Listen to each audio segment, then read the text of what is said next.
perkenalkan saya Hilda Salsabila, kawan-kawan sekalian, untuk belajar bersama di kelas perencanaan keuangan bersama Mami Lisa. Ya, Masya Allah. Pasti kabar kawan-kawan semuanya sangat ini ya, vibe-nya pagi dan sangat bersemangat untuk belajar seperti itu.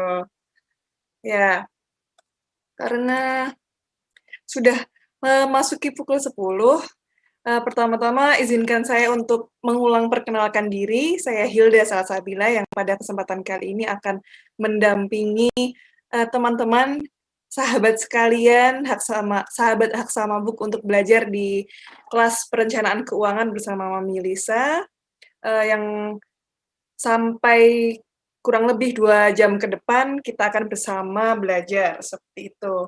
Nah, mengenai nanti teknis acaranya, yaitu pertama-tama akan saya buka terlebih dahulu, yang selanjutnya akan diisi materi oleh Mami Lisa, yang kemudian dilanjutkan dengan sesi tanya-jawab. Nah, selama sesi tanya-jawab, teman-teman sekalian, sahabat Haksama Book bisa mengetikkan pertanyaan di kolom chat. Nah, apabila dari pertanyaannya membutuhkan untuk dijelaskan lebih lengkap, dipersilahkan untuk raise hand, nanti akan dipersilahkan untuk open mic, seperti itu. Nah, sebelum kita memasuki acara, yaitu sesi materi dari Mami Lisa, dari sesi acara materi dari Mami Lisa, izinkan saya untuk memberikan informasi spesial untuk teman-teman dan sahabat Haksama Book sekalian, yaitu sahabat yang telah mendaftarkan diri di kelas perencanaan keuangan berhak mendapatkan hadiah berupa diskon 25% untuk pembelian buku, apabila teman-teman sekalian membeli sekaligus satu paket, yaitu 3 jilid 1, jilid 2, dan jilid 3, berhak mendapatkan 30% untuk diskon potongan harga, seperti itu. Nah, izinkan sekali lagi saya untuk menjelaskan, kelas perencanaan keuangan ini adalah salah satu cara dari tim Haksama Book dan Abiku Memang Beda untuk mengumpulkan para pembacanya dan orang-orang yang mempunyai nilai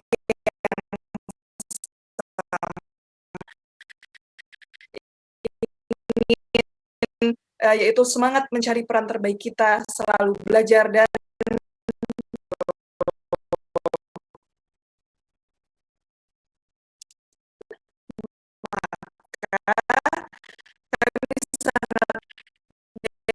sahabat Haksama Book sekalian, topik apa yang sahabat Haksama Book sekalian butuhkan, dan nantinya kita bisa bahas bersama, pun dari sahabat pembaca bisa menjadi narasumber maupun sharing kepada kita semua. Nah, tanpa berlama-lama, mari kita buka acara pada kesempatan kali ini dengan bacaan basmalah.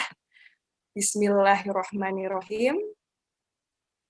Ya, selanjutnya tanpa berlama-lama saya persilahkan Mami Lisa untuk memberikan sesi materi yang spesial pada pagi hari ini. Mari, Mami.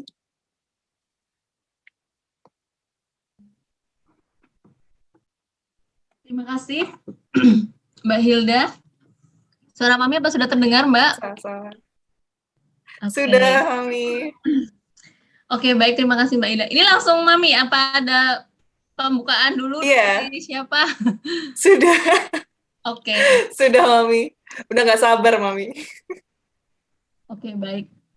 Langsung ke Mami ya, kalau begitu. Bismillahirrahmanirrahim. Assalamualaikum warahmatullahi wabarakatuh. Semuanya, para peserta di kelas pengantar perencanaan keuangan kerjasama dengan Haksama Book. Alhamdulillah ya, syukur alhamdulillah hadirat Allah Subhanahu wa taala atas nikmat dan karunia-Nya ya, kita masih diberikan kesehatan sehingga pada pagi hari ini kita bisa berkumpul secara virtual di kelas Zoom pada pagi hari ini ya. Salawat serta salam semoga selalu tercurah kepada baginda Rasulullah SAW, kepada para sahabat dan pengikutnya di akhir zaman. Amin. Oke, Mami izin share screen dulu ya. Sebelumnya Mami mau tanya, ini semuanya peserta di unmute ya, Mbak Hilda ya. Jadi kalau Iya, misalnya Mami Mami. mau interaksi, iya, kalau misalnya Mami mau interaksi tanya jawab bisa ketik di chat kali ya. Oke, sebelumnya Mami mau tanya nih, semua peserta di sini apa memang sudah membaca buku Abiku Memang Beda atau ada yang di luar itu tuh, Mbak Hilda? Sudah baca bukunya atau yang dari umum ya? Insya Allah sudah baca, Mami. Ya. Oh, oke. Sudah baca ya. Oh, sudah baca tapi belum kelar. Oke.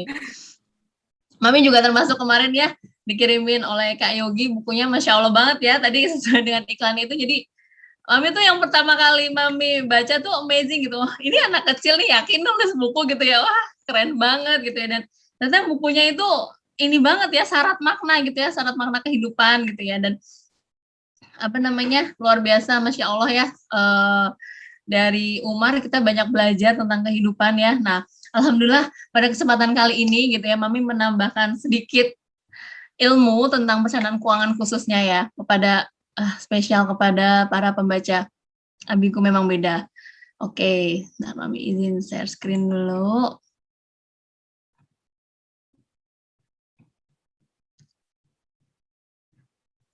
Hmm. Hmm.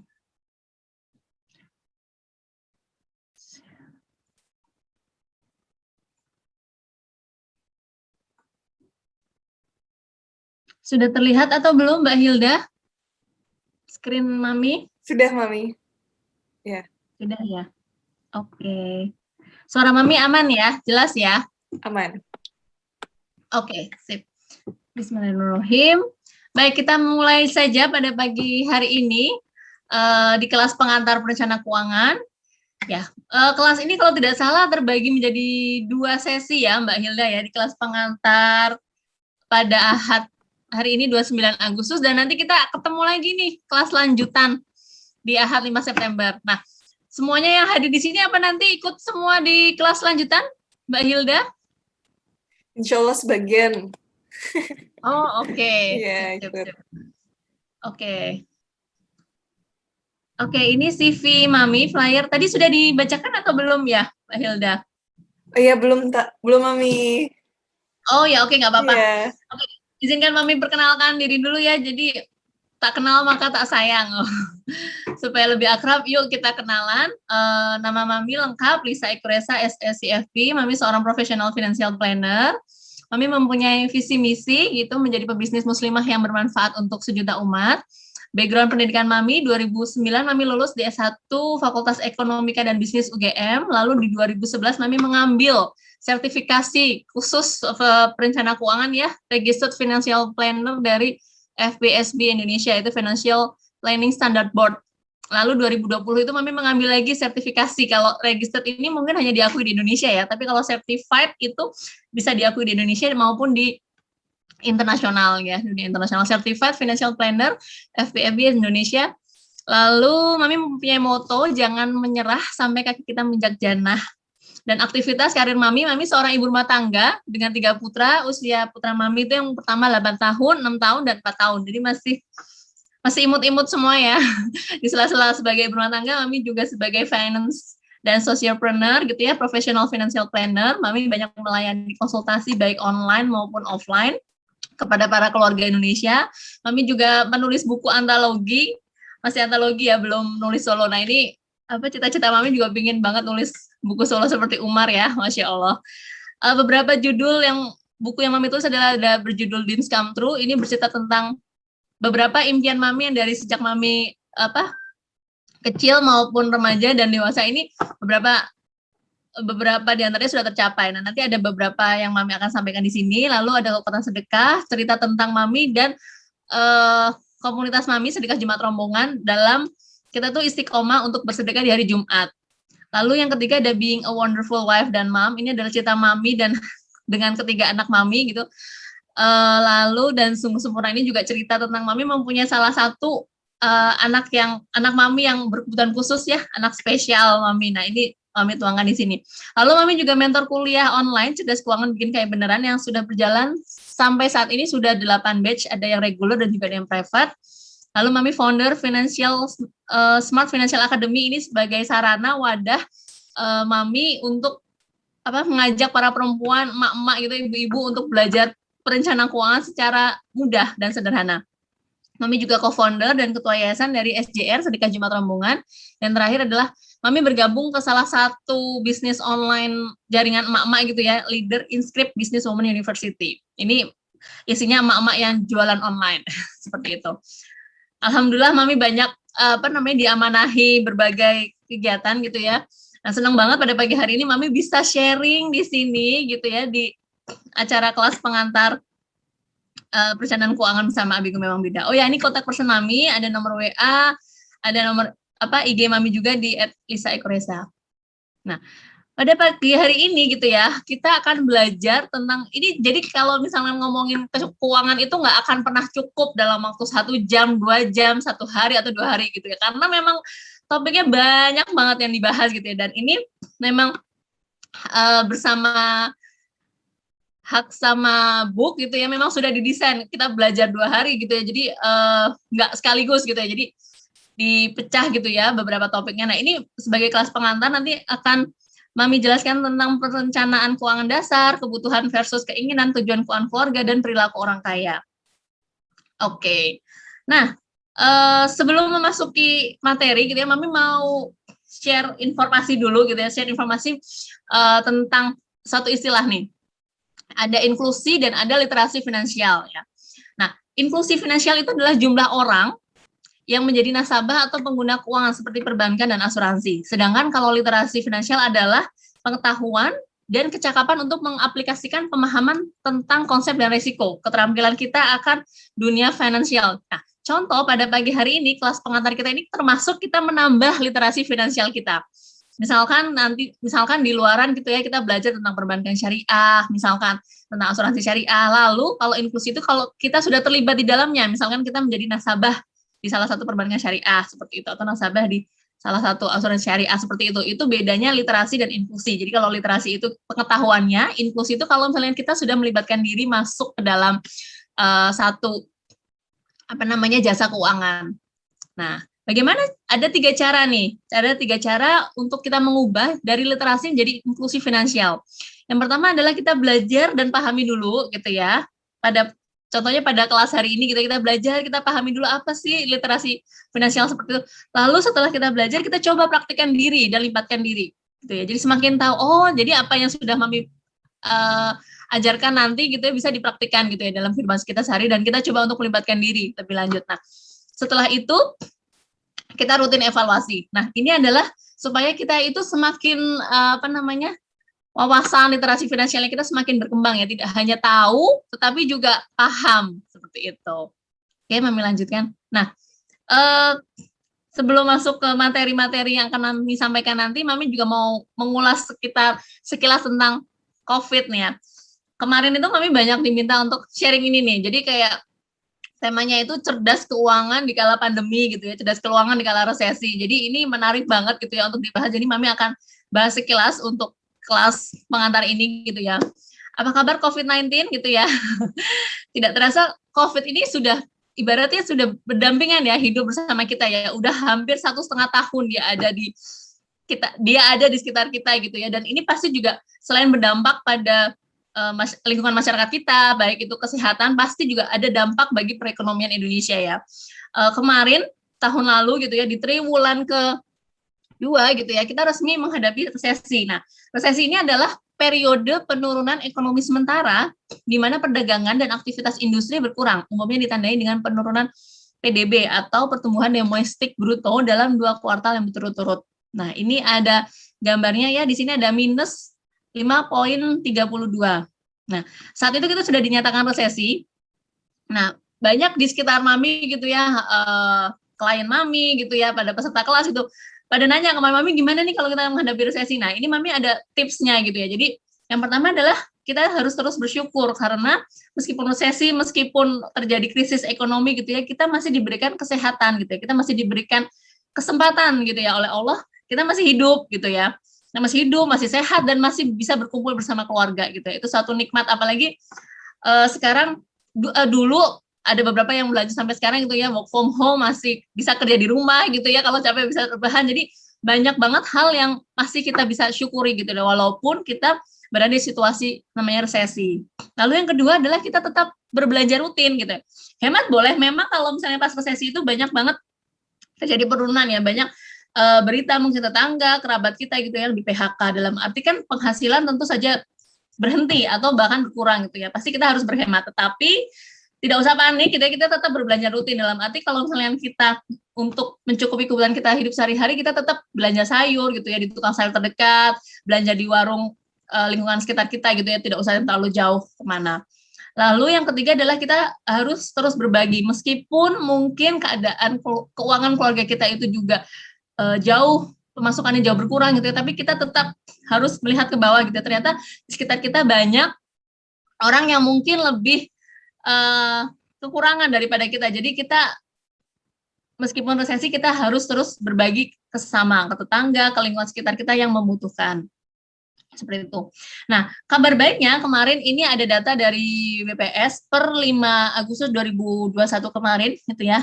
Nah, ini kalau misalnya dilihat grafiknya, kita itu pertama dinyatakan resesi di triwulan kedua 2020 itu kita minus 5,32, lalu di triwulan ketiga 2020 juga kita masih minus juga di 3,49 gitu ya.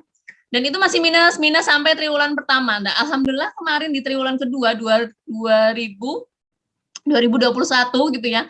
Nah, kita sudah terlepas dari resesi karena kita mengalami pertumbuhan sebesar 7,07%.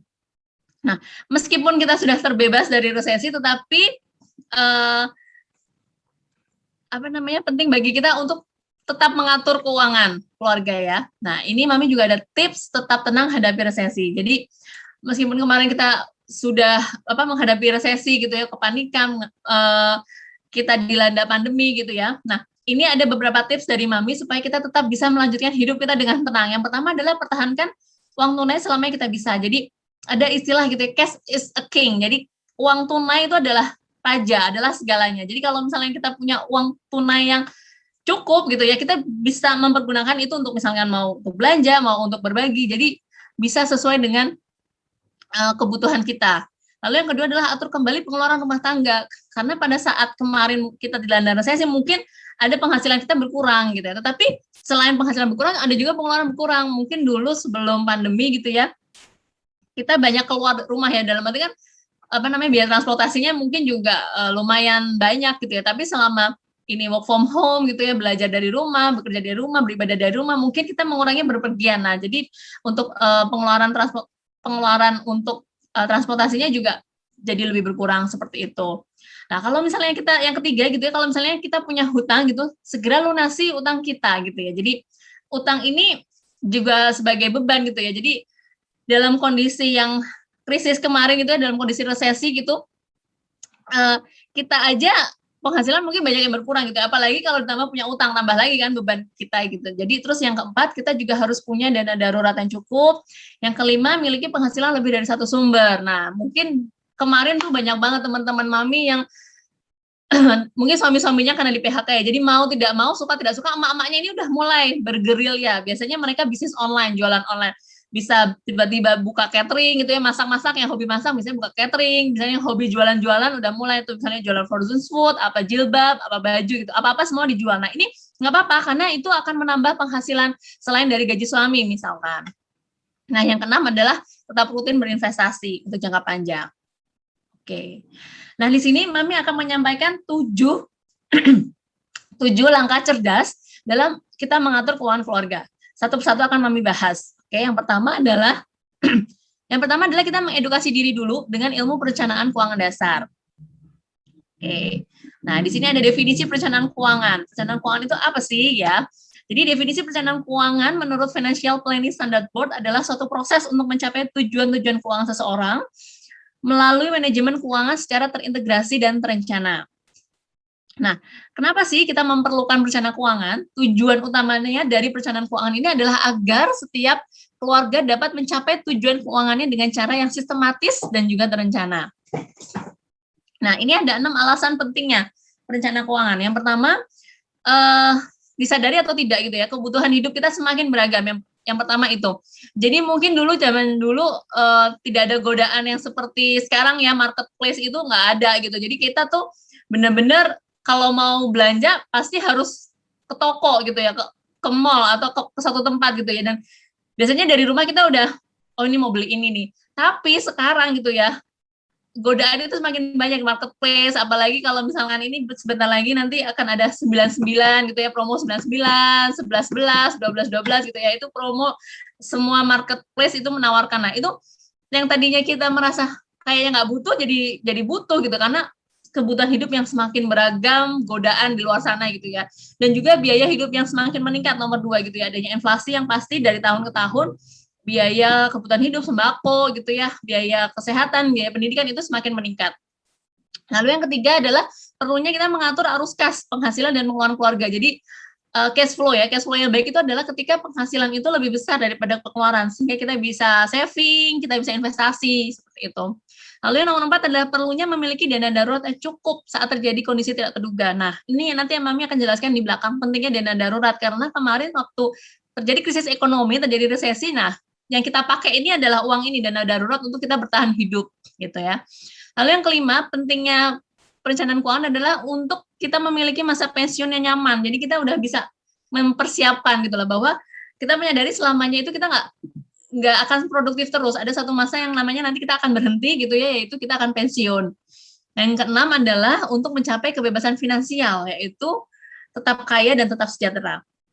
Nah, kebebasan finansial itu adalah kondisi di mana gitu ya, kita itu memiliki penghasilan pasif kita yang bisa mencukupi untuk kebutuhan hidup dan juga gaya hidup kita, tanpa kita perlu bekerja lagi. Pasti semuanya orang pas ingin ke sana ya, impiannya. Oke, kita Mami akan lanjutkan. Nah, ini Mami akan jelaskan tentang piramida perencana keuangan yang dibaca dari bawah ke atas. Nah, dalam piramida ini gitu ya, ini terbagi menjadi 3. Ini yang sebelah sini ada keamanan keuangan, kenyamanan keuangan, dan juga distribusi kekayaan. Nah, yang pertama, jadi ibarat rumah gitu ya. Kalau kita mau bangun rumah, pasti kan kita akan membuat fondasi dulu. Nah, fondasi dari perencanaan keuangan itu adalah yang paling bawah ini. Cash flow, yang tadi Mami bilang ya, penghasilan lebih besar daripada pengeluaran, lalu tercukupnya dana darurat, dan juga pinjaman. Jadi fondasi yang baik ini kalau misalnya kita tidak memiliki pinjaman, atau pinjamannya itu bisa kita lunasi segera gitu ya.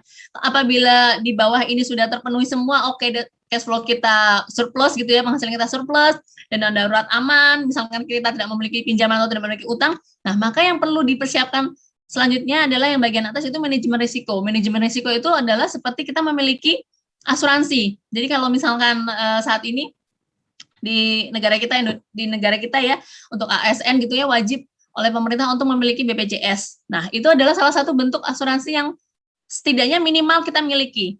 Nah, itu. Jadi, kalau kita misalkan bekerja di perusahaan swasta, biasanya dari perusahaan kita kasih juga ya asuransi dari kantor gitu ya. Atau misalkan kita seorang freelance atau pengusaha atau profesional, kita tidak memiliki BPJS atau tidak memiliki asuransi dari kantor, biasanya kita akan ambil asuransi swasta dari perusahaan asuransi swasta gitu ya. Nah, ini ada asuransi yang sebaiknya kita cukupi, kita bisa cek gitu ya, yaitu asuransi kesehatan, asuransi penyakit kritis, asuransi jiwa. Jadi ini manfaatnya juga sendiri-sendiri. Nah, kalau misalkan yang paling bawah, cash flow udah aman, dana darurat udah tersedia, pinjaman udah lunas, dan kita memiliki asuransi, lalu kita baru memikirkan nih tujuan keuangan kita. Nah, tujuan keuangan kita itu adalah biasanya kalau misalkan kita ada rencana untuk membeli rumah gitu ya, membeli kendaraan, untuk dana pendidikan anak, dana liburan, kayak gitu, kita udah mulai fokuskan ke sini gitu. Lalu atasnya gitu ya, selama kita masih bekerja, nah kita juga harus sisihkan nih untuk rencana pensiun. Nah, kita udah mulai menyisihkan penghasilan aktif kita jadikan ke penghasilan pasif gitu ya, penghasilan pasif, penghasilan investasi, seperti itu. Nah, nanti terakhir kalau misalnya dana pensiun itu udah tersedia gitu ya, nah nanti kita masuk ke piramida paling atas, tingkat yang paling atas yaitu DK, distribusi kekayaan. Itu contoh seperti waris, hibah, dan juga wakaf. Oke. Nah, langkah yang kedua, yang tadi ya ada 7 langkah cerdas dalam mengelola keuangan gitu ya. Yang pertama tadi kita mengedukasi diri dengan ilmu perencanaan keuangan dasar. Setelah kita tahu, oh ilmu perencanaan keuangan dasar itu seperti itu. Jadi memang disusun step by step gitu ya. satu persatu tujuan keuangan itu. Lalu yang kedua adalah kita memiliki tujuan keuangan sedetail mungkin yang kita bisa gunakan dengan metode SMART. Nah, ini kenapa sih penting banget kita tuh menetapkan tujuan keuangan? Karena gitu ya, perencanaan keuangan itu dimulai dari kita menetapkan impian gitu ya. Jadi Mami bisa bilang bahwa impianmu itu adalah goal gitu ya, tujuanmu. Jadi bermimpilah karena mimpimu yang akan menggerakkan kakimu setiap hari untuk melangkah gitu ya. Saat kita bangun tidur gitu kan kadang kalau kita nggak punya tujuan apa yang mau dikerjain hari ini, ngapain ya gitu ya, kayak bangun tidur terus malas-malasan gitu tidur lagi. Tapi kalau misalnya kita punya tujuan gitu ya, oh aku harus kerja nih, aku harus bisnis nih, aku targetnya segini omset, jadi ada semangat gitu ya untuk mencapai itu semua. Nah, ini jangan bingung gitu ya, tujuan keuangan di dalam perencanaan keuangan itu ada 3 tahapan. Nah, yang pertama adalah tujuan jangka pendek, yaitu 1-3 tahun. Contohnya adalah misalkan seperti kita mau membeli rumah, membeli kendaraan.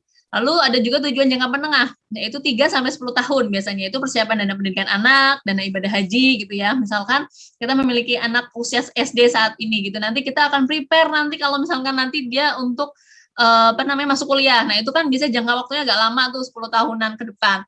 Lalu tujuan jangka panjang itu adalah di atas 10 tahun. Nah, kenali profil, yang ketiga adalah kenali profil resiko kita sebagai investor. Profil resiko itu ada ada 3, konservatif, moderat. Sebentar, maaf.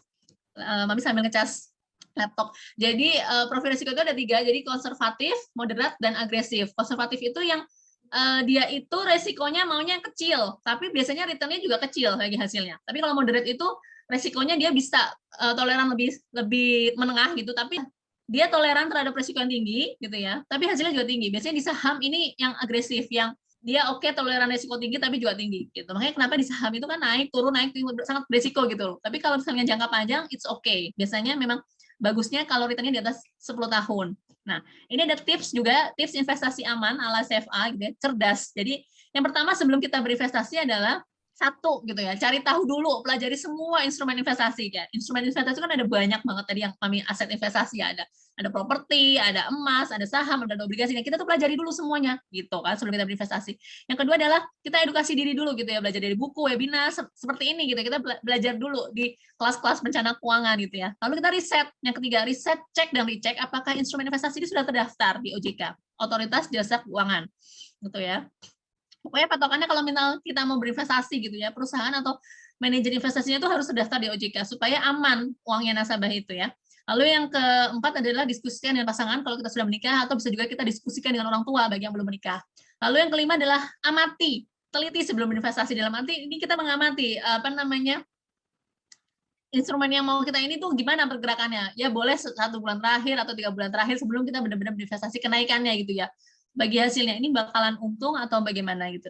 Nah, kalau kita mau berinvestasi bisa, yang langkah terakhir adalah sekarang juga mulailah berinvestasi saat ini juga setelah kita tahu semua ilmunya. Oke, Mami lanjutkan. Nah, ini ada tips dari Mami, tips mengatur uang di awal bulan. Nah, ini udah mau akhir bulan ya. Bentar lagi kita akan memasuki bulan yang baru di awal bulan September. Nah, dengan tips ini mudah-mudahan bisa membantu. Yang pertama, biasanya kalau kita mendapatkan penghasilan itu ya, kan wujudnya 100%. Nah, dari 100% ini, kita keluarkan dulu yang wajib, 2,5% zakat penghasilan gitu ya. Biasanya Mami juga selain mengeluarkan zakat penghasilan, biasanya Mami juga keluarkan sedekahnya gitu ya, sedekah, infak, buat bagian-bagian itu misalnya ada sumbangan, donasi gitu, biasanya 10% di sini. Lalu yang kedua adalah sisakan 10% dari gaji untuk menabung dan juga berinvestasi gitu ya. Nah, biasanya Mami menabungnya ada 2, menabung jangka pendek dan juga investasi jangka panjang. Biasanya di sini besarnya juga nggak 10%, tapi lebih dari 10%. Semakin lebih banyak, semakin bagus gitu ya. Lalu yang ketiga adalah siapkan 10% dana darurat dan juga jaminan kesehatan. Jadi kalau misalnya kita perlu bayar yang itu jaminan kesehatan, premi asuransi itu juga minimal 10%-nya dari sini ya, dari penghasilan kita. Lalu setelah kita bayar-bayar semua adalah dahulukan membayar cicilan dan kewajiban. Utang itu kalau dalam perencanaan keuangan itu paling maksimal boleh 30%. Nah, setelah itu semua gitu ya, baru sisanya itu baru kita pergunakan untuk pengeluaran hidup sehari-harian. Dan itu pun juga harus kita mendahulukan kebutuhan daripada kemauan. Nah, selanjutnya Mami akan jelaskan ini. Bedanya kebutuhan dan juga keinginan. Sudah tahu bedanya? Oke. Kebutuhan adalah hal-hal pokok dan mendasar yang kita perlukan di dalam kehidupan kita. Ya, sedangkan keinginan adalah hasrat untuk melakukan hal yang sebenarnya apabila hal itu tidak dilakukan juga tidak apa-apa gitu ya, tetapi memenuhinya akan membuat kita lebih bahagia. Contoh pertama nih, kebutuhan hidup. Makan setiap hari dengan gizi seimbang supaya badan kita sehat dan kuat gitu ya. Kita masak sendiri di rumah, beli sayuran di tukang sayur gitu kan, itu jadi murah gitu. Itu kebutuhan hidup. Kebutuhan hidup tuh biasanya murah gitu. Nah, sedangkan yang keinginan untuk pamer gitu ya, kita misalkan makan di fast food, di kafe kekinian, lalu foto gitu, selfie, upload di Instagram supaya dibilang, wah update banget gitu ya, keren, gaul gitu ya zaman now. Nah, ini jadinya mahal. Nah, itulah kita harus membedakan antara kebutuhan dan keinginan gitu ya. Di zaman seperti ini gitu ya, di zaman yang apa namanya lagi ekonomi lagi seperti ini gitu ya, nah sebaiknya kita mendahulukan kebutuhan dulu gitu lah, baru keinginan. Keinginan itu nanti kalau misalnya kita udah punya penghasilan pasif gitu ya, kalau kita udah ibarat tingkatannya itu kalau kita udah jadi sultan, nah baru boleh deh memenuhi keinginan-keinginan ya. Nah contoh kedua nih, misalkan muslimah sebagai kebutuhan hidup ya, muslimah itu butuh pakaian yang menutup aurat, syar'i ya, tidak harus mahal, yang penting pakaian itu nyaman. Ini kan murah ya, misalnya gamis harga 200.000, 300.000 aja juga udah dapat gitu ya. Nah, tapi beda dengan keinginan kita misalnya untuk pamer nih, membeli gamis mewah dengan model terbaru, terus antara jilbab, gamis, tas, sepatu harus matching gitu ya. Nah, itu kan jadi misalkan terus upload di Instagram gitu dengan caption outfit of the day gitu ya, dari atas sampai bawah. Nah, ini kan jatuhnya mahal gitu ya. Nah, sebenarnya biaya kebutuhan hidup itu murah, biaya keinginan untuk pamer itu mahal. Jadi cukup kebutuhan hidup dan kendalikan keinginan kita untuk pamer. Nah, sebentar lagi ada 99 nih, promo 99 kan. Nah, ini harus diwaspadai, waspada.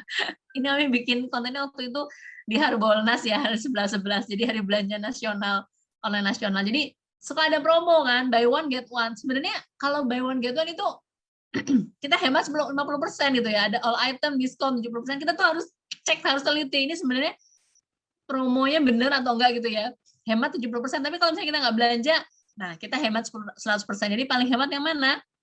Yuk kita lebih bijak berbelanja agar pengeluaran rumah tangga kita lebih terjaga gitu ya. Nah, ini kita udah mulai masuk ke perilaku orang kaya. Ini materi terakhir dari Mami gitu ya. Perilaku orang kaya itu biasanya dia berorientasi masa depan, ke depan ya. Selalu biasanya orang kaya itu malah sederhana loh. Dan biasanya karena kesederhanaannya itu karena dia peduli kepada sesama. Biasanya kalau misalnya dia udah kaya, itu dia tuh semakin tidak mau memperkaya diri, tapi dia tuh akan semakin merasa dirinya itu harus bermanfaat untuk sesama. Jadi misalnya dia dermawan dalam arti dia tuh akan mensedekahkan apapun itu ya, sedekah waktu, sedekah tenaga, sedekah ilmu, sedekah jariah juga kepada orang-orang sekitarnya. Jadi menjadikan dirinya itu sangat bermanfaat untuk lingkungan sekitarnya. Nah, ini perilaku orang kaya, langkah sederhana menjadi orang kaya. Itu semua itu biasanya kalau misalnya kita menjadi orang kaya gitu bisa dimulai dari mindset. Mindset kita sebagai orang kaya, mindset itu adalah bagaimana kita cara berpikirnya orang kaya dan juga bagaimana pikiran kita terhadap kekayaan gitu ya. Lalu kita belajar dari pengalaman orang kaya, kita bisa belajar gitu dari baca buku autobiografinya orang kaya gitu. Lalu kita bisa melihat misalnya belajar di seminar, webinar gitu ya tentang apa namanya sharing pengalaman orang kaya. Kita bisa juga mungkin bertanya ke sahabat kita yang kaya itu dia tuh bagaimana sih gitu ya perilakunya sehari-hari. Lalu yang ketiga adalah kita amati, tiru dan modifikasi perilaku orang kaya. Orang kaya tuh biasanya tuh pekerjaannya apa sih gitu, kesehariannya bagaimana sih. Nah ini adalah kita bisa salah satunya dengan copy paste gitu ya orang kaya. Nah di sini ada perbedaan nih antara orang kaya, kelas menengah dan orang miskin. Sebentar. Maaf. Sebentar. Nah, di sini Mami tidak mau yang mengejas gitu ya kita masuk kemana. Ini cuma untuk pengetahuan kita aja gitu ya bahwa ada perbedaan cara pandang antara orang kaya, menengah dan miskin gitu ya. Jadi orang kaya itu sangat paham banget hubungan kondisi keuangannya gitu ya antara neraca dan rugi laba gitu ya. Mereka selalu fokus di neraca yaitu aset investasi. Biasanya kalau misalnya dia sudah memenuhi kebutuhan pengeluaran bulanan ya dia pasti kelebihan uangnya itu yang tadi 100% penghasilan itu pasti dia akan lebihkan untuk investasi gitu ya. Karena dia akan memikir jangka ke depan ya, selalu bertanya nanti besok tuh bagaimana gitu ya. Jadi memang fokusnya itu adalah fokus ke masa depan. Jadi uang penghasilannya 100% itu tidak dihabiskan untuk saat ini karena dia akan memikir oh ya ke depan itu masih ada kehidupan loh. Contohnya ada pensiun, wariskan ke generasi selanjutnya atau masih mau wakaf kayak gitu. Jadi yang dipikir biasanya tahu ya, cukup tahu hubungan neraca dan rugi laba, tapi lebih fokus ke rugi laba. Misalnya hari ini aku untung nggak, aku rugi nggak, cuman itu aja gitu ya. Tidak memikirkan ke investasinya terlalu fokus. Nah, biasanya masih ada utang nih atau ada cicilan. Nah, biasanya di kelas menengah ini sibuk untuk hidup saat ini gitu ya dan bayar cicilan karena memang biasanya masih ada utang atau cicilan ini. Dan sedangkan yang orang miskin itu tidak mau tahu hubungan neraca dan rugi laba, tidak mau care. Biasanya orang-orang ini yang mungkin dia nggak peduli sama kondisi keuangan ya tidak terencana gitu ya dan nggak ngerti nih sekarang tuh kondisinya tuh untung atau rugi. Jadi biasanya let it flow, orang-orang yang let it flow yang ya udahlah jalanin aja lah yang ada hari ke hari gitu ya, tidak memikirkan hari esok gimana gitu ya. Jadi fokusnya adalah hanya memikirkan untuk hidup hari ini gitu ya. Besok dipikir belakangan. Makanya kadang ada juga misalnya ada tawaran mau apa namanya? Tawaran cicilan gitu ya langsung oh ya langsung ambil aja jadinya berpikirnya cepat nggak mikir besok bahkan harus dibayar kayak gitu. Nah ini ada lebih rincinya lagi ya perilaku orang kaya.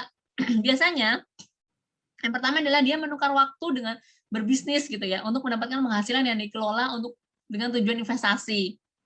Lalu yang kedua fokus ke masa depan gitu ya, bersedia bekerja lebih keras dan lebih cerdas dari kebanyakan orang gitu ya. Yang keempat adalah keluar dari zona aman dan nyaman, bekerja lebih keras hari ini untuk menikmati masa depan yang lebih indah. Dan rata-rata sudah tidak ada cicilan. Makanya biasanya orang kaya itu malah bukan orang yang sebenarnya bukan orang yang enak-enakan loh. Biasanya kalau misalnya Mami baca biografi orang-orang kaya itu pasti sebelum dia mencapai kekayaan itu biasanya dia tuh ada yang background-nya miskin, ada yang background-nya dia kelilit utang gitu, tapi tuh dia mau bekerja keras gitu loh. Jadi yang keempat ini nih poinnya. Dia mau keluar dari zona aman dan nyaman untuk mengambil langkah nyata gitu ya. Sebelum akhirnya nanti dia menuju kesuksesan atau menuju kekayaan itu. Biasanya orang kaya itu seperti itu. Lalu yang kedua, perilaku kelas menengah ini biasanya yang pertama, uang didapatkan dengan menukar waktu dan uang ya. 10% dari penghasilan dipakai untuk menabung, sisa uang yang ada dipakai untuk membayar cicilan jangka pendek dan jangka panjang gitu ya, karena memang rata-rata masih ada cicilan. Nah, biasanya fokus di rasa aman. Nah, ini membedakan orang menengah dengan orang kaya tadi. Kalau orang kaya itu mau keluar dari rasa aman, rasa nyaman, mau belajar sesuatu yang mungkin nggak nyaman gitu ya, mau bekerja keras, mau bekerja lebih giat gitu ya.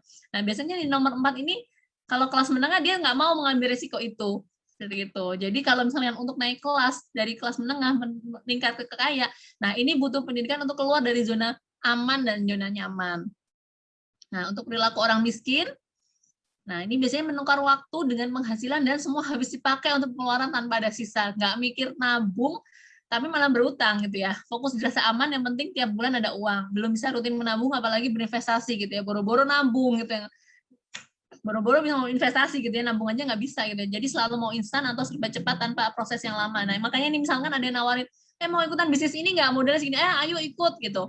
Tapi nanti tahu-tahu bisnisnya ketipu gitu, jadi nggak belajar dari kesalahan, akhirnya apa, terlibat utang kayak gitu ya, terjebak oleh banyak yang utang karena nggak mikir masa depan. Jadi yang mikirnya udah hari ini dapat, maunya instan, maunya cepet gitu ya, padahal di dunia ini tuh nggak ada yang instan kecuali mie instan. Jadi semuanya itu butuh proses. Jadi orang mau sukses pasti harus siap berproses gitu.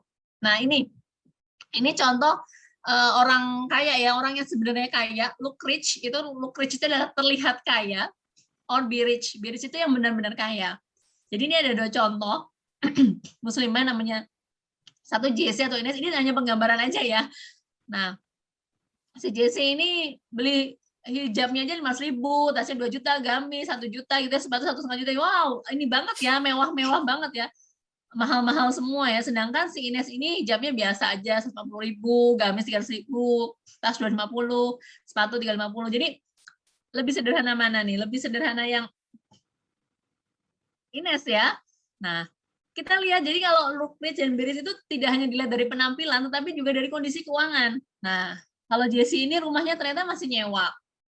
Ines sudah milik sendiri, berarti kan dari segi aset, si Ines ini udah punya aset rumah.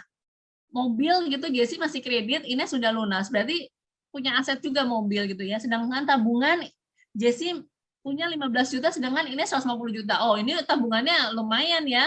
Bisa untuk dana darurat, bisa untuk investasi gitu ya. Nah, sedangkan gaya hidupnya gitu ya yang Desi ini nge-mall tiap weekend itu udah habis berapa? Minimal kalau di Jakarta itu ya kalau mami sama anak minim tuh 500.000 loh satu kali nge-mall weekend ya. Untung sekarang PPKM jadi berkurang deh nge-mallnya gitu kan. Sedangkan kalau ini gaya hidup sepedaan di akhir pekan, paling cuma keliling komplek jadi lebih hemat. Jadi sebenarnya kalau kita ngelihat di sekitaran kita mungkin banyak banget ya orang-orang yang, karena di sekitaran kami itu banyak banget orang-orang yang look rich ini. Wow banget tampilannya, tapi ternyata pas ini gitu, pas diteliti ke dalamnya gitu ya, pas di financial check up-nya, loh kok ternyata belum ada aset rumah, belum ada aset mobil, malah ada utang gitu ya, tapi gaya hidupnya wow banget. Nah ini kita jangan sampai terjebak yang look rich. Nah harapannya adalah semua yang hadir di sini udah tahu kan ilmunya dari Mami tentang mengatur keuangan, juga tentang perilaku orang kaya gitu ya. Jadi semuanya harapannya kita tuh be rich gitu ya. Be rich ini kita sederhana aja lah penampilan, tapi kita punya aset rumah, punya aset mobil, nggak ada utang gitu ya, tapi kita punya tabungan, investasi, dan gaya hidup kita sederhana aja kayak gitu. Nah ini ada BPJS nih, budget pas-pasan, jiwa sosialita. No ya, sebaiknya BPJS no, PSBB yes, gini budget pas-pasan, jiwa sosialita sebaiknya tidak kita jalankan gitu, tapi sebaiknya kita itu yang PSBB, penghasilan sebulan berskala besar. Nah, tips mengubah BPJS menjadi PSBB adalah yang pertama adalah sekali lagi Mami ingetin punya tujuan keuangan yang dicapai. Kedua, berani memulai bisnis untuk tambahan penghasilan nih misalkan, atau apa namanya ya kita benar-benar menjalankan pekerjaan kita gitu ya dengan sepenuh hati gitu ya. Yang ketiga adalah cerdas kelola keuangan dengan membuat anggaran pengeluaran. Lalu keempat, fokus memenuhi kebutuhan, tidak memaksakan keinginan. Kan sekarang udah tahu ya bedanya antara kebutuhan dan keinginan tadi sudah Mami jelaskan. Yang kelima adalah tidak bergaul dengan teman yang hobi foya-foya. Biasanya kalau misalnya kita gaulnya sama teman yang hobi foya-foya, kita ikut-ikutan nih BPJS gitu. Jadi ikutan maksa-maksa sama emak-emak yang sosialita atau teman-teman yang suka hura-hura. Nah itu udah sejak beberapa tahun yang lalu ya, Mami tuh kayak udah nggak lagi nih menjalankan yang nomor 5 ini gitu.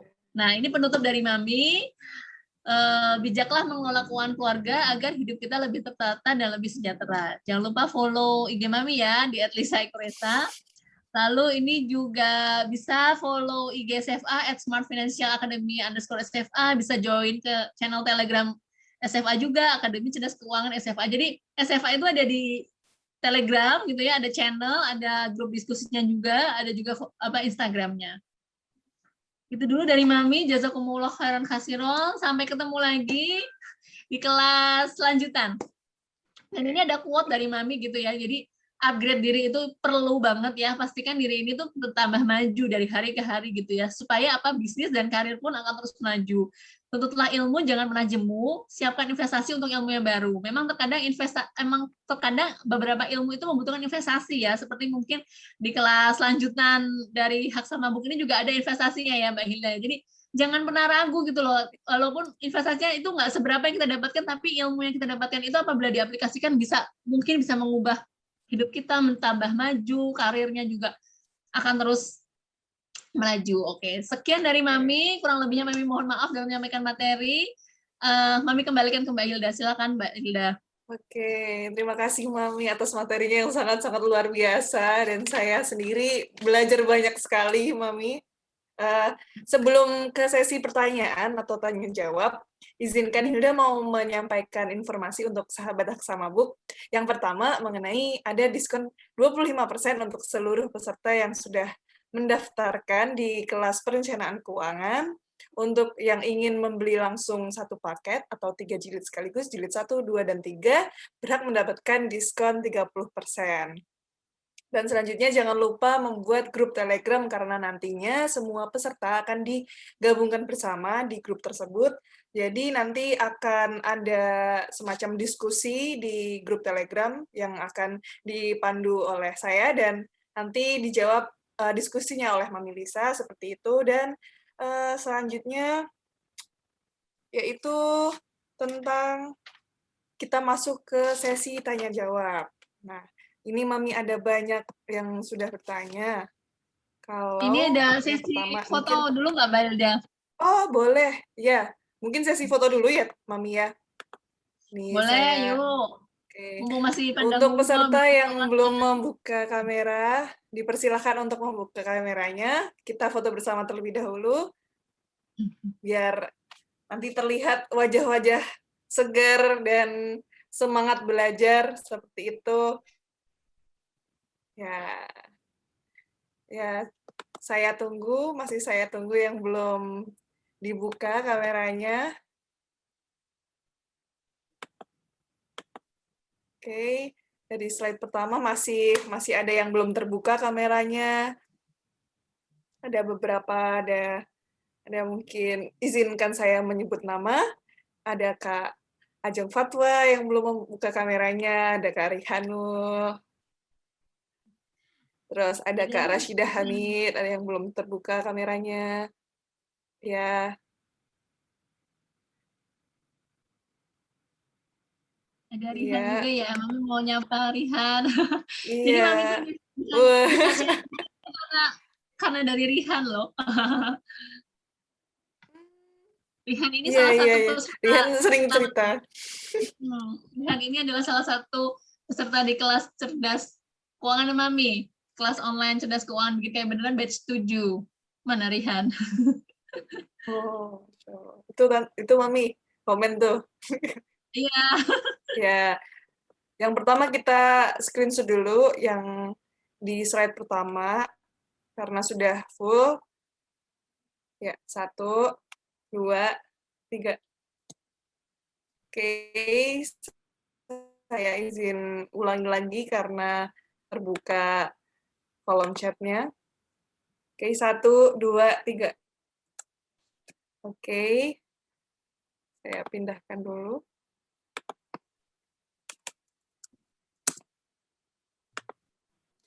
Selanjutnya di slide yang kedua, saya izin screenshot 1, 2, 3. Oke, dan yang di slide terakhir,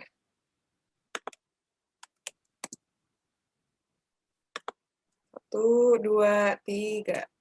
Oke, ya, alhamdulillah sudah.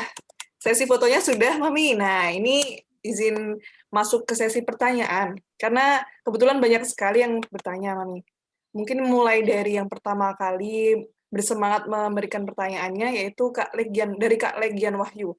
Dari Kak Legian Wahyu sendiri sebenarnya ada 2 pertanyaan. Yang pertama itu izin bertanya, berapa persentasi dana darurat dan dari pendapatan?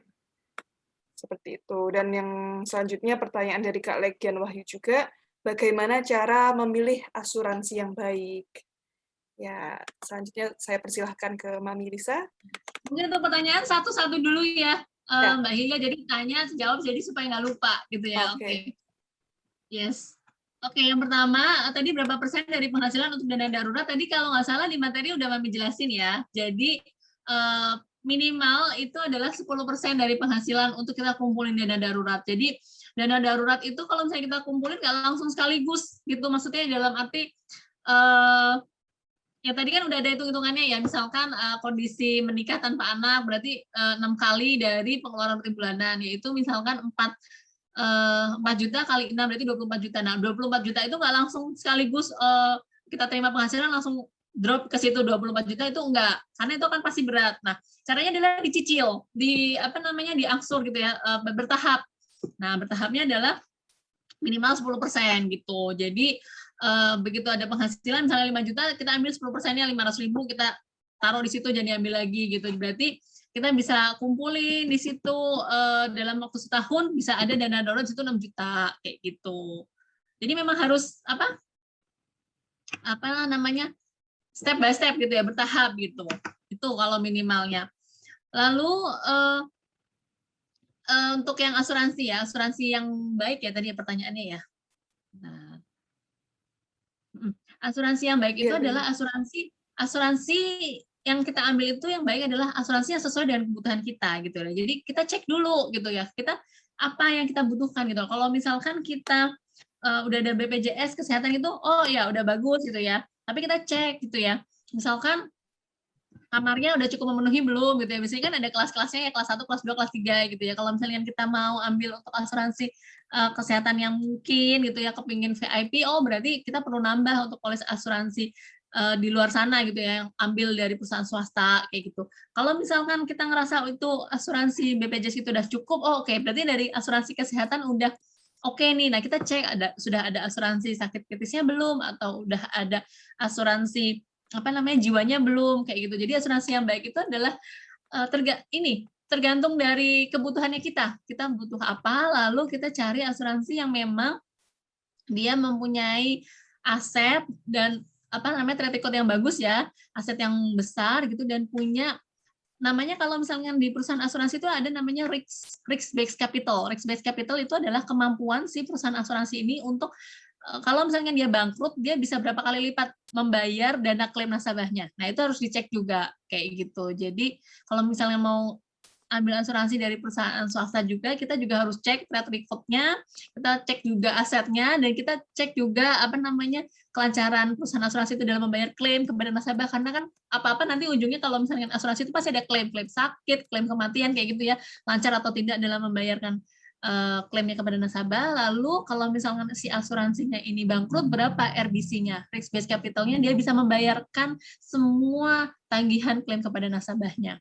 Seperti itu, Mbak Hilda.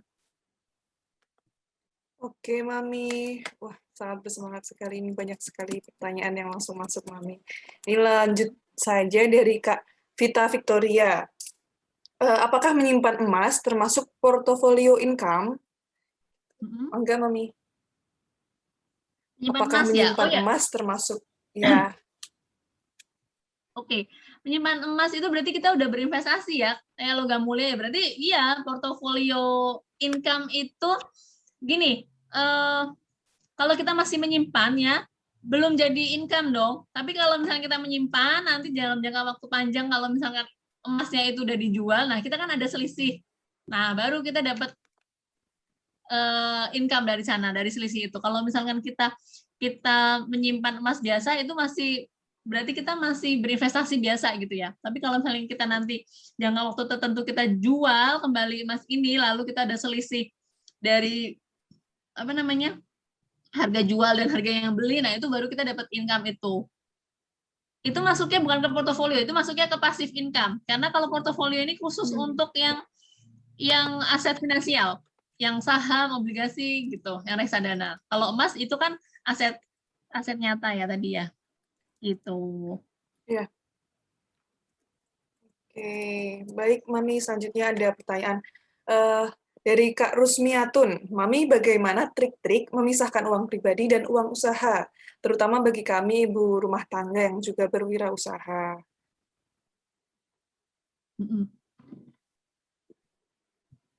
Antun ya. Oke, memisahkannya Ya, adalah memang kalau misalkan keuangan apa namanya keuangan keluarga dan keuangan bisnis itu kalau bisa dipisah gitu, dan dilakukan pencatatan gitu. Kalau misalkan yang bisnis itu kita bisa kita bisa ambil di dalam apa namanya keuangan keluarga itu kalau misalkan udah dalam bentuk labanya, jadi bukan bentuk modalnya. Kalau misalnya bisnis itu kan ada modal ya yang diputar ya, biasanya kalau modal terus nanti apa namanya ada balik modal, ada laba. Nah, yang diambil untuk keuangan pribadi kita itu yang labanya. Jadi kalau yang modalnya tetap tetap aja diputarkan di bisnis, dan ini ada pencatatan yang terpisah seperti itu, Mbak Hilda. oke, Mami. Ini ada dua pertanyaan yang maksudnya kurang lebih sama. Saya sampaikan ya, Mami ya, dari Kak Rumbati Argo dan Kak Yuniferi. Yang kalau dari Kak Rumbati Argo itu bagaimana cara membedakan keinginan dan kebutuhan terkait buku bacaan terbaik anak, seperti itu. Sedangkan dari Kak Yuniferi itu bertanya tentang kalau keinginan pribadi, misal beli dekorasi rumah, nah itu masuk ke dana yang seperti apa, gitu. Oh ya, oke. Satu-satu dulu ya, Mbak Hilda ya, Mami Ya, jawabnya ya. Bagaimana membedakan kebutuhan dan keinginan kalau mau beli buku bacaan ya? Buku bacaan anak ya. Jadi kalau misalnya buku bacaan anak itu kan anaknya usia berapa? Jadi tergantung ini ya, tergantung anaknya usia berapa. Nah, jadi di usia itu yang paling dibutuhin itu apa gitu ya. Jadi itulah yang dibeli dulu gitu. Kalau yang lain-lain nanti kalau nunggu uangnya udah ada baru bisa beli lagi. Jadi kan pasti pengennya tuh kalau emak-emak tuh ya kalau misalnya udah beliin, mami juga sih seperti itu. Jadi kalau misalnya udah pengen beli buku tuh kadang semuanya buku jadi bagus gitu. Jadi pengen dibeli padahal budgetnya belum ada. Jadi yang paling paling penting banget. Jadi kayak contohnya kemarin ya waktu anak mami usia 5 tahun itu mami belikan buku tentang ini nih, tentang karena di pelajaran anak kecil itu kan menurut mami yang paling penting adalah pelajaran tauhid ya, tentang iman, tentang Islam. Nah, itu mami beli dulu gitu ya. Beli dulu tentang buku tentang itu terus mami bacain dulu gitu sampai sekarang aja masih belum kelar baca ini gitu, belum selesai gitu ya. Nah, nanti kalau misalnya itu udah selesai baru beli buku lagi misalnya tentang ensiklopedia Islam kayak gitu, tentang kan dia juga kalau misalnya dibeliin buku yang agak lebih tinggi ilmunya kan belum tentu gitu, belum tentu bisa. Jadi kebutuhan adalah di anak usia berapa, kebutuhan apa gitu. Kalau yang mami kemarin anak usia mami 5 tahun yang mami perlukan adalah pelajaran tauhid, jadi mami belinya buku iman Islam gitu ya. Kalau misalkan itu sudah terbeli, sudah dibaca, nah baru next kita bikin catatan lagi ini apa, oh ya ini udah nih, ya udah oke kita bikin catatan lagi gitu. Jadi membedakan kebutuhan keinginannya itu tergantung dari usia anak yang dibutuhkan bacaannya apa saat usia anak itu. Jadi nggak usah keburu yang semuanya harus dibeli, nggak, bertahap. Jadi dibeli dulu, dibacain dulu, kalau udah selesai baru anaknya udah paham, udah semuanya dibacain bukunya, kalau udah oke, next apa bikin list dulu. Nih mau apa namanya beli buku tentang apa baru beli itu. Jadi kadang kalau keinginan semuanya pasti pengen dibeli gitu. Tapi kalau misalnya kita udah bicara kebutuhan nanti ada listnya kayak gitu. Jadi satu persatu belinya. Lalu yang kedua tadi jadi lupa pertanyaan doang, Mbak Hilda. Tentang ini Mami. Apa namanya, dekorasi. Jadi dia keinginan Oh iya. pribadi beli dekorasi rumah. Nah, nah itu kira-kira kalau ada keinginan seperti itu masuknya ke dana yang apa? Oh ya, oke. Kalau dekorasi rumah ya, nah ini sebenarnya gitu ya. Kalau dekorasi rumah ini masuknya ke keinginan loh, ke budget. Jadi ada budget namanya istilahnya gaya hidup ya, lifestyle gitu ya. Jadi kalau misalnya rumah itu cuma butuh kalau misalnya kebutuhan rumah itu kalau misalnya rumah rusak gitu ya, itu direnovasi, itu udah paling paling dasar ya. Jadi kan supaya rumah itu kan untuk tempat nyaman gitu ya, nyaman gitu. Jadi kalau misalkan contoh misalkan genteng bocor, nah itu udah pasti harus dibenerin gitu, si gentengnya ini udah pasti kebutuhan gitu ya. Misalkan ada apa namanya cat ngelupas gitu ya, sampai bocor, nah itu berarti harus beli cat kayak gitu. Tapi kalau misalkan dekorasi, nah itu udah bicara keindahan, udah bicara keinginan gitu ya.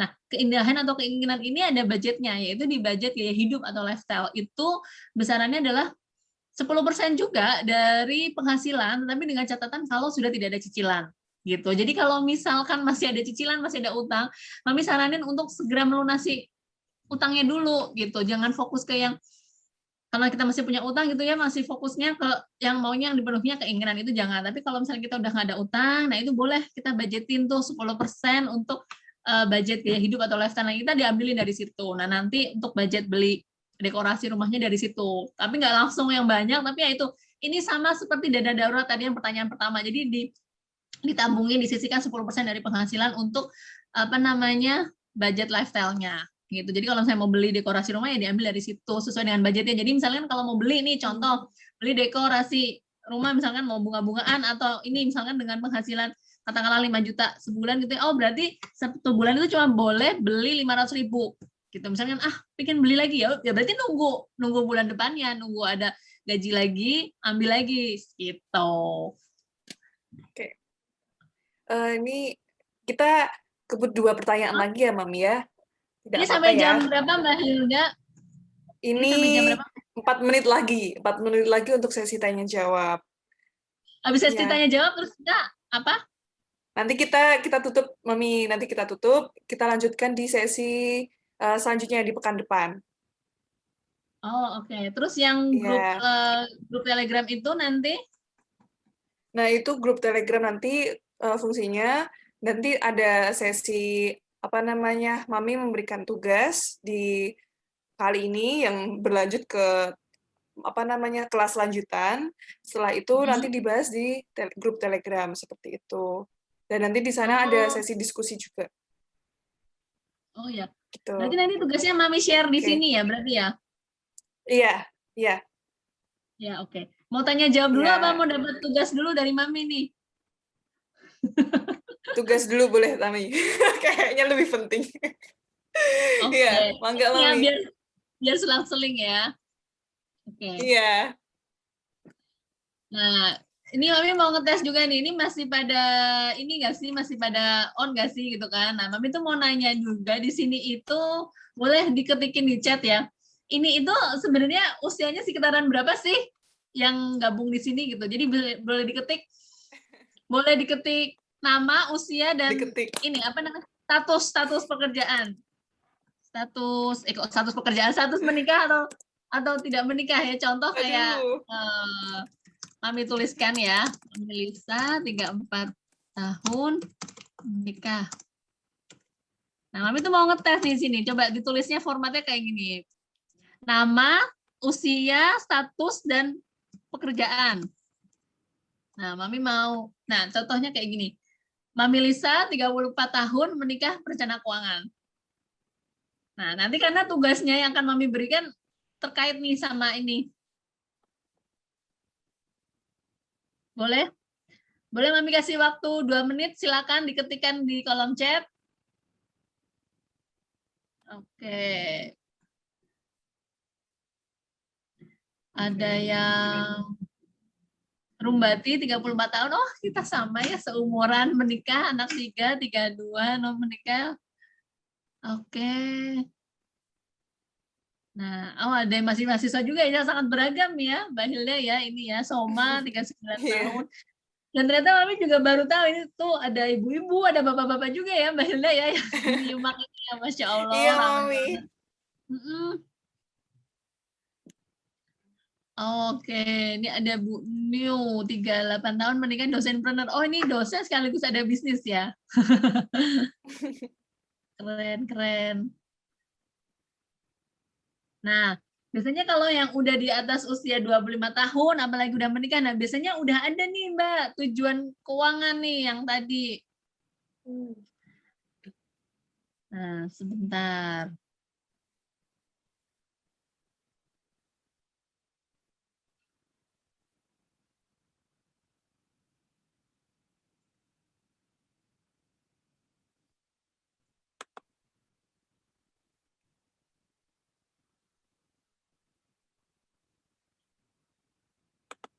Oke, udah semua ya.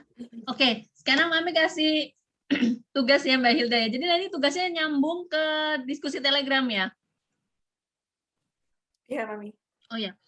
Jadi gini, Mami boleh ngumumin ya. Mami tuh sebenarnya mau ngasih giveaway nih buat peserta. Mami, karena Mami kemarin belum jadi share ke Mbak Hilda, nggak apa-apa Mami share di sini ya, Mbak Hilda ya. Jadi Mami tuh punya giveaway gitu ya, kelas perencanaan keuangan SFA ini yang bersama Haksama Book. Nah, ada syarat dan ketentuan giveaway nih. Jadi yang pertama, nanti apa namanya Mami ini deh di kolom chat atau nanti di Telegram ya. Jadi yang pertama adalah wajib follow IG Mami, IG SFA dan IG Haksama Book ya. Ada kan ya Mbak Hilda ya IG-nya ya. Ada. IG Mami itu di @lisa_ekuresa, IG SFA di @smartfinancialacademy_SFA dan Haksama Book di Haksama Book ya. Lalu boleh juga join ke channel SFA di Telegram yang tadi ya, di Akademi Cerdas Keuangan SFA dan di grup diskusinya juga. Jadi join ke sana gitu ya. Terus wajib like 3 feed terakhir di masing-masing IG. Nah, lalu mengerjakan tugas. Untuk kelas pengantar ini ada 1 tugas dan di kelas lanjutan ya. Nanti kan ada kelas lanjutan ya Mbak Hilda ya. Nanti di kelas lanjutan juga ada 1 tugas gitu ya. Jadi giveaway ini berlaku bagi yang join di kelas pengantar dan juga kelas lanjutan. Nah, lalu membuat insight, membuat apa ya, pesan atau saran atau rangkuman gitu ya, insight yang didapat dari 2 kelas ini gitu ya, kelas pengantar dan kelas lanjutan, lalu nanti bisa di-share di media sosial, nanti di-tag ke IG-nya Mami, ke IG SFA dan juga Haksama. Nah, nanti kalau misalkan udah persyaratannya itu udah terpenuhi semua gitu, nanti akan Mami pilih 3 pemenang untuk dapat giveaway, yaitu akan mendapatkan 2 hari konsultasi keuangan bersama Mami dan juga 1 jam Zoom meeting private sama Mami. Itu kalau misalkan diuangkan itu seperti kelas private-nya Mami yang seharga 399.000 itu Mbak Hilda. Nah, Mami kasih Masya Allah. ya karena kalau misalkan konsultasi dengan perencana keuangan yang sudah tersertifikasi itu biayanya lumayan loh. Biaya lumayan loh. Menarik sekali, Mami. Dan ini Mami kasih free untuk peserta di kelas pengantar dan kelas lanjutan hak sama book ini ya, untuk 3 orang yang follow IG, mengerjakan tugas dan membuat insight lalu tag di IG. Seperti itu. Siap. Wah, saya ikut boleh ya, Mami ya? Boleh, panitia boleh. Saya juga mau ini. Ya, nanti kan dipilih sama Mami. Oke. Mantap, Mami. Saya ikut bersaing. Sebelum masuk ke sesi pertanyaan, saya mau menginformasikan buat para teman-teman yang belum mendaftarkan ke kelas lanjutan, dipersilakan untuk mendaftarkan melalui CS Sara maupun di CP yang menghubungi teman-teman sekalian. Nanti ada informasi tentang alokasi ideal penghasilan, pencatatan keuangan, bagaimana menyiapkan dana pendidikan, selanjutnya mempersiapkan dana pensiun, perencanaan keuangan syariah, rencana keuangan dengan pasangan, mengenalkan uang ke anak sejak kapan, dan manajemen pendapatan tambahan itu seperti apa. Jadi sangat penting sekali, ada beberapa informasi yang luar biasa di kelas lanjutan. Nah, di pertanyaan terakhir, Mami, sebelum kita tutup kelas awal ini, yaitu ada pertanyaan tentang cerita dari Mami. Boleh diceritakan pengalaman Mami awal mula merencanakan keuangan, kendalanya seperti apa hingga ahli seperti sekarang. Terima kasih, dari Kak Cita. Silakan, Mami.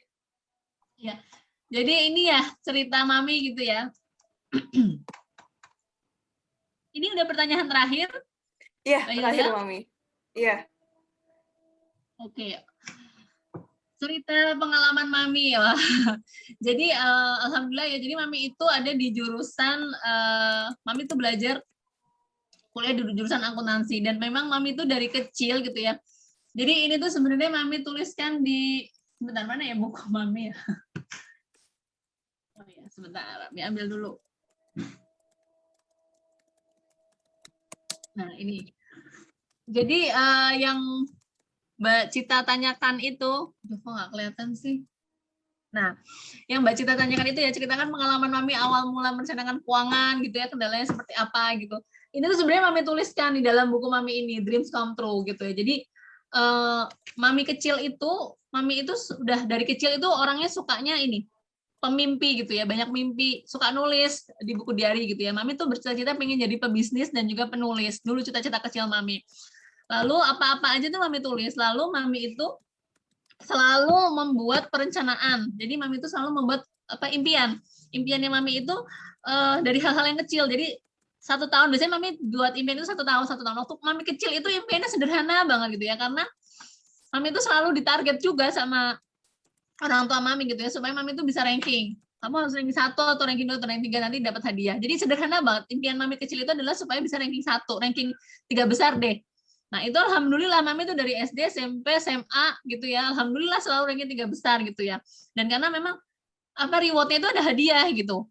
Terus seiring berjalannya waktu ketika SMA gitu ya, Mami harus memilih jurusan gitu ya. Nah, itu udah mulai pakai feeling gitu ya. Kadang Mami juga sholat istikharah untuk menentukan mana yang terbaik gitu ya. Jadi yang pertama adalah pelajarannya adalah merencanakan keuangan itu dimulai dari kita tuh memiliki tujuan gitu ya. Yang Mami lakukan adalah Mami memiliki tujuan itu step by step. 1 tahun udah, misalkan waktu di kelas 2 SMA gitu ya, harus memilih jurusan IPA atau IPS, Mami tuh galau gitu memilih IPA atau IPS ya. Akhirnya Mami memilih ke IPS gitu. Oh, oke, di IPS Mami belajar tentang akuntansi, langsung masuk ke jurusan akuntansi gitu ya. Begitu masuk ke Fakultas Ekonomi UGM ya, itu berarti kayak checklist satu persatu impian Mami gitu ya. Terus begitu udah lulus dari akuntansi, Mami sebenarnya bekerja di ada tawaran bekerja di salah satu akuntan publik di Jakarta gitu ya. Mungkin kalau pernah dengar di PricewaterhouseCoopers, saat itu Mami udah diterima bekerja di situ, tapi Mami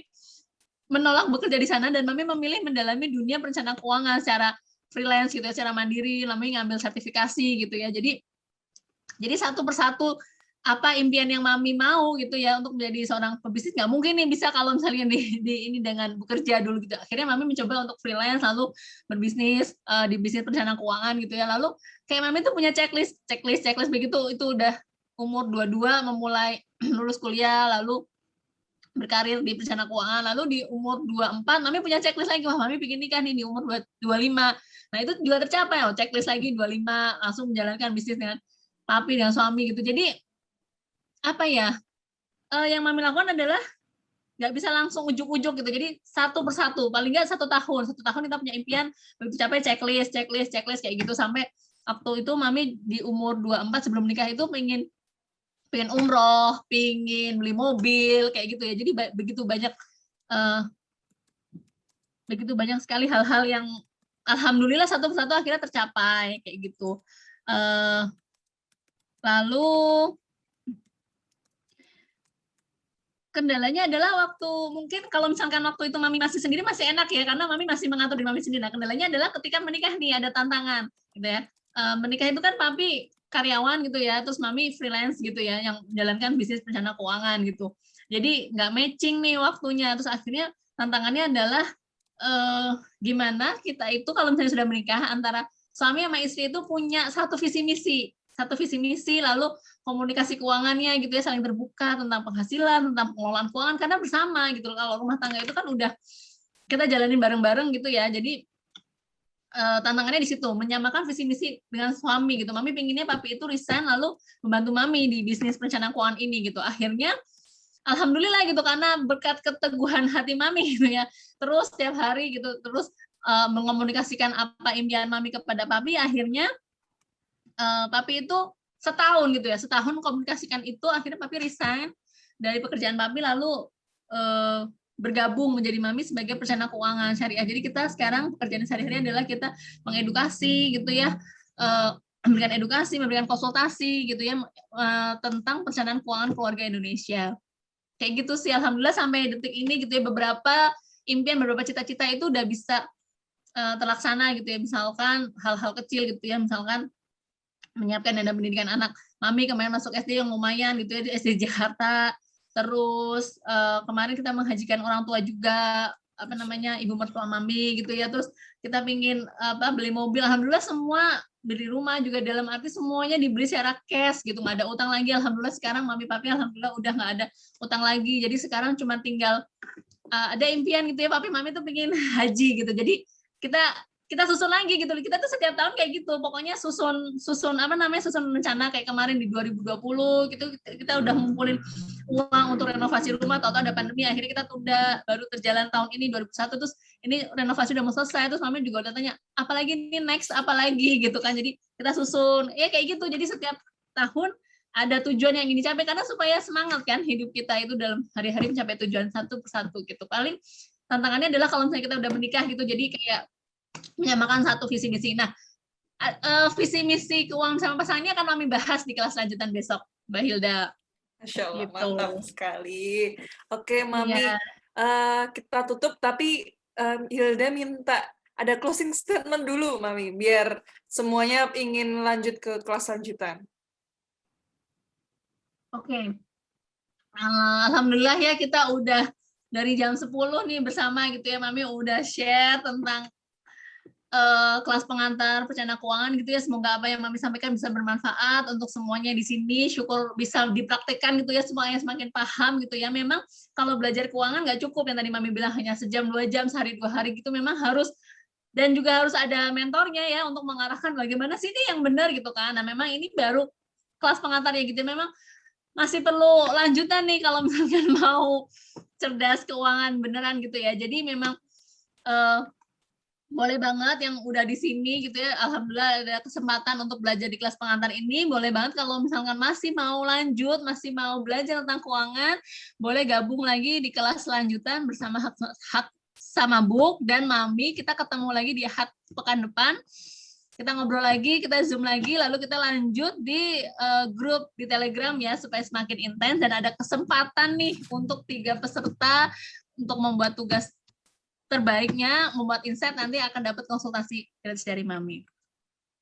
Gitu, Mbak Hilda. Oh ya, untuk tugasnya Mbak Hilda, untuk tugasnya Mami tadi belum share ya. Benar. Untuk Nanti tugasnya share ke Hilda biar disalurkan, boleh Mami? Disalurkan ke apa namanya peserta melalui CS Sarah. Oh, oke. Ya. Ini untuk apa namanya? Ya, oke. Ini untuk apa?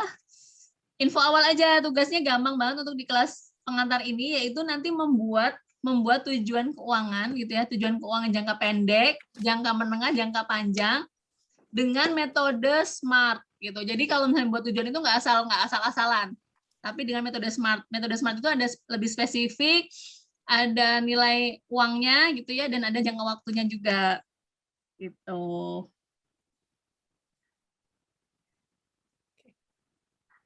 Oke, Mami. Boleh izin Hilda ini? Hilda tutup, Mami? Ya. Oke, alhamdulillahirrahmanirrahim. Telah di penghujung acara kita semua dalam kelas perencanaan keuangan. Nah, terima kasih atas ilmu yang sangat bermanfaat, Mami, Lisa, dan teman-teman semuanya, sahabat Hak Sama Buk yang telah menyediakan waktunya untuk belajar bersama Hak Sama dan bersama Mami Lisa.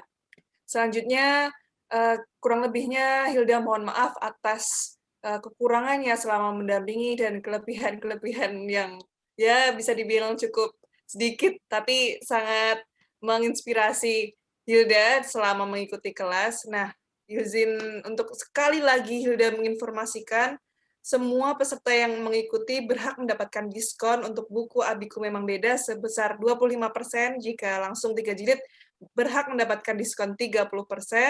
Selanjutnya jangan lupa membuat grup Telegram, membuat Telegram ya, karena nanti akan dimasukkan ke grup Telegram. Selanjutnya di kelas lanjutan akan ada materi yang sangat spesial, yaitu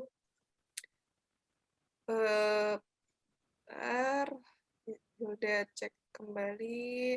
Ada alokasi ideal penghasilan, yang kedua pencatatan keuangan, yang ketiga menyiapkan dana pendidikan, yang keempat dana pensiun, yang kelima perencanaan keuangan dengan pasangan, yang keenam bagaimana sih mengenalkan uang ke anak dan itu sejak kapan. Nah, itu akan dibahas. Dan yang ketujuh manajemen pendapatan tambahan. Nah, untuk peserta yang belum mendaftarkan ke kelas lanjutan dipersilakan menghubungi CS Sarah.